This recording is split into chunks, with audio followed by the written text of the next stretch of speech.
AK. Latheesh കൂടി ചേരുന്നുണ്ട് കോഴിക്കോട് നിന്നും. ഗുഡ് മോർണിംഗ് കേരളത്തിനൊപ്പം. Latheesh, good morning. Good morning Nisha.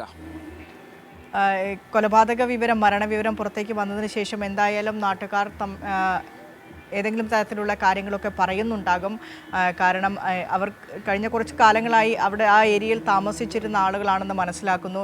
നാട്ടുകാരുടെ ഒരു പ്രതികരണം എന്താണ് ഈ കൊലപാതകം സംബന്ധിച്ച്? കൊല തന്നെയാണോ? കൊലയിലേക്ക് നയിച്ച എന്തെങ്കിലും പ്രശ്നങ്ങൾ ആ വീട്ടിലുണ്ടായിരുന്നോ കഴിഞ്ഞ കുറച്ച് ദിവസങ്ങളായിട്ട്? അത്തരത്തിൽ നാട്ടുകാരുടെ ഒരു പ്രതികരണം എന്താണ്? പോലീസിൻ്റെ അന്വേഷണം ഏത് രീതിയിലാണ്?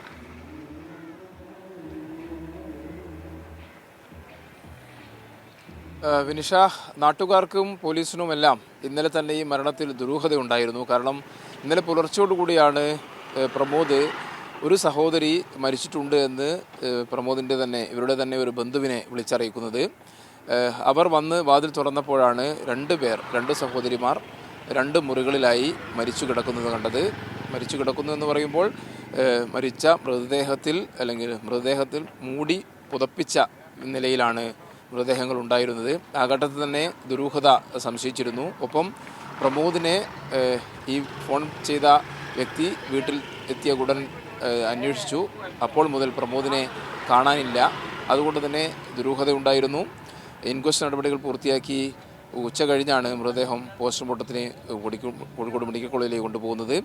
വൈകിട്ടാണ് പോസ്റ്റ്മോർട്ടത്തിലെ പ്രാഥമിക വിവരം പുറത്തു വരുന്നത്. കഴുത്ത് ഞെരിച്ചാണ് കൊലപ്പെടുത്തിയത്.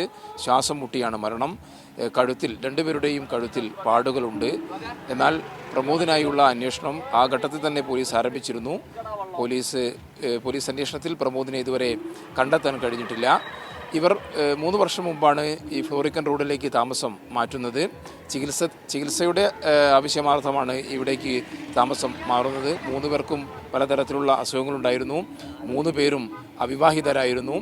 സഹോദരൻ പ്രമോദ് തന്നെയാണ് ഇവരെ നോക്കിയിരുന്നത്. ഒരാൾ സർക്കാർ ജീവനക്കാരിയായി റിട്ടയർഡ് ചെയ്ത ആൾ കൂടിയാണ്. ആ നിലയിൽ സാമ്പത്തികമായ പ്രശ്നങ്ങളൊന്നും ഉണ്ടായിരുന്നില്ല. എങ്കിൽ പോലും അസുഖവുമായി ബന്ധപ്പെട്ടുള്ള വലിയ പ്രശ്നങ്ങൾ ഈ കുടുംബം നേരിട്ടിരുന്നു എന്നാണ് നമുക്ക് മനസ്സിലാക്കാൻ കഴിയുന്നത്. പ്രമോദും ഒരു സഹോദരിയുമാണ് മറ്റൊരു സഹോദരിയെ ശുശ്രൂഷിച്ചിരുന്നത്.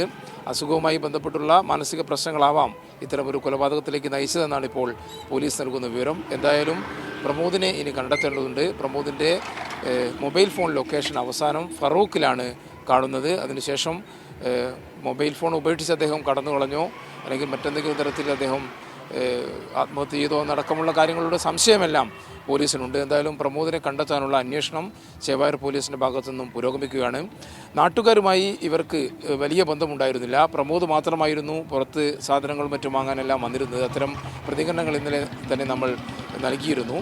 അതുകൊണ്ട് തന്നെ പ്രദേശവാസികൾക്ക് കൂടുതൽ ഈ കുടുംബവുമായി, ഈ 3 ആളുകളുമായി വലിയ ബന്ധമുണ്ടായിരുന്നില്ല. പ്രമോദായിരുന്നു ആളുകളുമായി കുറച്ചുകൂടിയെങ്കിലും ഇടപഴകിയിരുന്നത്.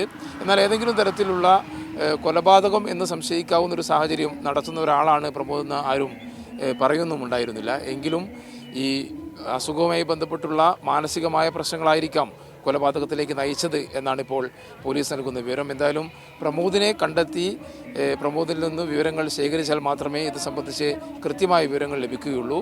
അതിനായുള്ള അന്വേഷണത്തിലാണ് ചേവായൂർ പോലീസ്. വിനിഷ.